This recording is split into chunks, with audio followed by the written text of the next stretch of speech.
Je vais te donner un conseil vraiment trop important en éducation canine quand tu essayes d'apprendre quelque chose à ton chien. Et ce conseil, c'est le principe du warm-up ou de l'échauffement. Je t'explique.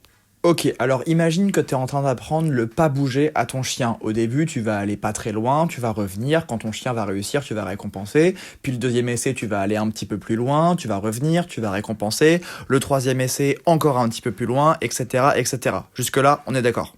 Le principe du warm-up, c'est considérer que ton chien peut avoir besoin d'un échauffement quand tu vas reprendre une deuxième session d'exercice la deuxième fois. Si tu recommences à la distance que tu avais initialement atteinte après ta première session, tu risques de mettre ton chien en échec.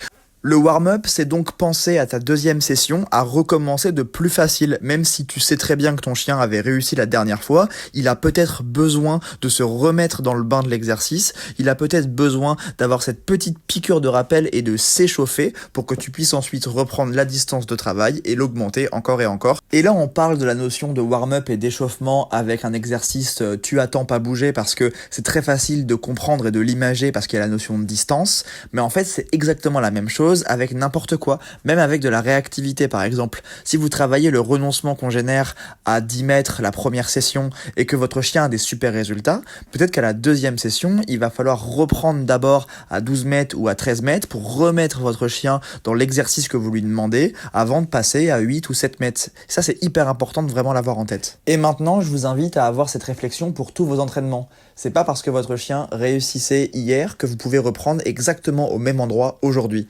Et d'ailleurs, je m'amuse pas à dire warm-up parce que je fais le mec qui parle anglais, c'est parce que si vous voulez avoir plus de notions et plus de références par rapport à ça, en tapant échauffement chien, vous n'allez pas avoir grand chose, alors qu'en tapant warm-up chien éducation, vous allez avoir plus de ressources. Voilà, à très vite.